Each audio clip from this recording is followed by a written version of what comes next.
అన్న అన్న ఆంధ్రప్రదేశ్లో చాలామంది టీడీపీ శ్రేణులు డిప్యూటీ సీఎంగా లోకేష్ గారిని చూడాలనుకుంటున్నారు. దాని మీద మీ ఒపీనియన్ ఏంటారు? అది మనం నిర్ణయించుకునేది కాదు కదా. డిప్యూటీ సీఎం గా చూడాలనుకునేది ఎవరు? నాయకులు కాదు కదా, ప్రజలు అనుకో. ప్రజలు అనుకుంటేనే కదా డిప్యూటీ సీఎం కాదు, సీఎం కానీ లేదా పిఎం కానీ. ఇప్పుడు మనం అనేసుకుంటే ఒకటి పుకారు నడుస్తుంది బ్రదర్. పుకారు కాదు, అచ్చెన్నాయుడు గారు డైరెక్ట్ గా స్పీచ్ లోనే చెప్పారు. అచ్చెన్నాయుడు గారు చెప్పింది ఆయన ఒక్కడే చెప్పేస్తే అయిపోద్దా? ఎందుకంటే ఆయన మినిస్టర్ పునాదుల నుంచి ఉన్నాడు. ఆయన మినిస్టర్ కదా, మినిస్టర్ పునాదుల నుంచి టీడీపీలో ఉన్నాడు ఆయన. మరి పునాదుల నుంచి కూడా పవన్ కళ్యాణ్ గారికి ఎందుకు సపోర్ట్ చేస్తారు? చంద్రబాబు నాయుడు గారికి లోకేష్ గారికి సపోర్ట్ చేస్తారు, లేదంటే వేరేలా ఉంటుంది ఆయనకి. పవన్ కళ్యాణ్ గారు ఒక కూటమి ప్రభుత్వంలో ఆయన అంతటా ఆయన చేరాడు కాబట్టి ఆయన సపోర్ట్ చేయరు కదా. ఇప్పుడు పవన్ కళ్యాణ్ గారు ఎవరి మాట ఎండవు. అచ్చెన్నాయుడు గారికి అది ఎవరు వచ్చినా కానీ నాకు ఇలా చెయ్యాలంటే అదే చేస్తాడు ఆయన. నేను ఇక్కడ 100 కోట్లు ఇవ్వాలనుకుంటున్నాను, ఈయన చెప్తే అండి కదా. సో ఇక్కడ ఏంటంటే ఎవరు పర్సనల్స్ వాళ్ళకు ఉంటాయి. ఇప్పుడు అచ్చెన్నాయుడు గారు అంటే ఎప్పుడు సీనియర్ నాయకుడు, చంద్రబాబు నాయుడు గారికి వేరే అభిమాని, ఆయన పార్టీలో ఎప్పటి నుంచి ఉన్నారు కాబట్టి సో వాళ్ళకున్న ఆలోచన వాళ్ళకు ఉంటుందండి. అంటే లోకేష్ గారిని చాలా మంది టీడీపీ శ్రేణులు డిప్యూటీ సీఎంగా చూడాలనుకుంటున్నారు. అందులో తప్పేందన్న? తప్పేమీ లేదు. ఏముంది, ఈయన డిప్యూటీ సీఎం చేస్తే ఆయన సీఎం చేయొచ్చు. ఎవరు? పవన్ కళ్యాణ్ గారు సీఎం అంతే. అంటే చంద్రబాబు నాయుడు గారు ఉండగా పవన్ కళ్యాణ్ సీఎం గా చూడడానికి చంద్రబాబు నాయుడు గారు రెస్ట్ తీసుకుంటారులే, రెస్ట్ తీసుకుంటారు. ఇంకా చాలు, చేసింది చాలు. తీసుకోదు కదా. అంటే జరుగుతుందా ఇది? మీరు చెప్పేది ఏదైతే ఉందో అది జరుగుతుందా? జరుగుద్ది, చూడండి రానున్న రోజుల్లో జరుగుద్ది. పవన్ కళ్యాణ్ గారు సీఎం గా, చంద్రబాబు నాయుడు పక్క నుండి లోకేష్ బాబు గారిని డిప్యూటీ సీఎం చేస్తారు. అంతే అంతే. అంటే నెక్స్ట్ టైం ఇది సాధ్యమైందా? రాసి పెట్టుకో, డేట్ పెట్టుకో, ఈ రోజు ఇదే అవుతుంది.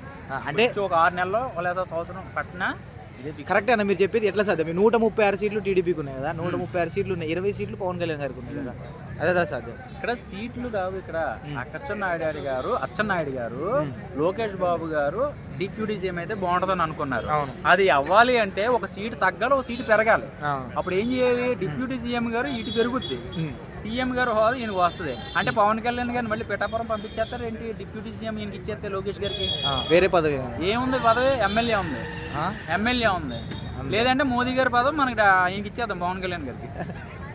అంటే ఒకటే చెప్తున్నా క్లియర్ కట్ గానండి, అచ్చెన్నాయుడు గారికి కానీ టీడీపీ నాయకులకి కానీ పవన్ కళ్యాణ్ గారు ఈయన కూటమిలోకి వచ్చాకే పార్టీ గెలిచింది, అది గుర్తుపెట్టుకోవాలి.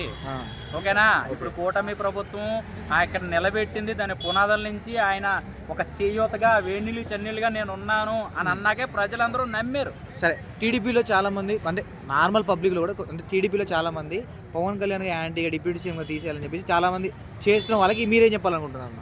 తీసేస్తే తీసేయమనండి, ఆయన పదవి పోతా, ఆయనకన్నా క్రేజ్ తగ్గుద్దా, సినిమాలు చేసుకుంటాడు, ఒక యాడ్ చేస్తాడు, 1 కోటి రూపాయలు వస్తుంది, 50 లక్షలు జనాలకి ఇలా ఇసిరేస్తాడు, 50 లక్షలు ఉంచుకుంటాడు. ఓకే, ఈఎంఐలు కట్టుకోవాలి కదా. ఇన్ ఫ్యూచర్ లో ఎప్పుడైనా మళ్ళీ జగన్ గారు సీఎం అయ్యే ఛాన్స్ ఉందా?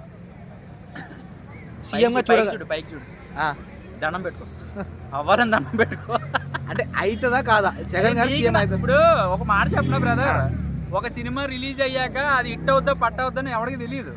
ఇప్పుడు నువ్వు నన్ను అడిగినంత ఈజీగా అది మనం చెప్పలేం, జనాల చేతుల్లో ఉంది. జగన్ గారు కావాలని అందరూ ఎంచుకుంటే జగన్ గారు నగ్గుతారు.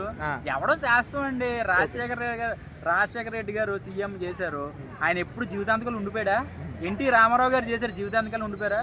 కిరణ్ కుమార్ గారు, రోసయ్య గారు, ఎంతో మంది వచ్చారు, వెళ్ళిపోయారు. గారు కూడా ఛాన్స్ ఉంది, వస్తూ ఉంటారు, వెళ్ళిపోతూ ఉంటారు. కూటమి ప్రభుత్వం విడిపోతే జగన్ గారు సీఎం అవుతారా? కూటమి ప్రభుత్వం విడిపోతే జగన్ గారు సీఎం అవుతారా? అవుతారు, పవన్ కళ్యాణ్ గారు అవుతారు. పవన్ కళ్యాణ్ గారు అవుతారు. అంటే 20 సీట్లే ఉన్నాయి కదా. 20 సీట్లు ఉంటే మళ్ళీ తెప్పిస్తామండి. సీట్లు ఏముంది, సినిమా టికెట్లో కొనేస్తారు. అంతేనా? Okay, thank you.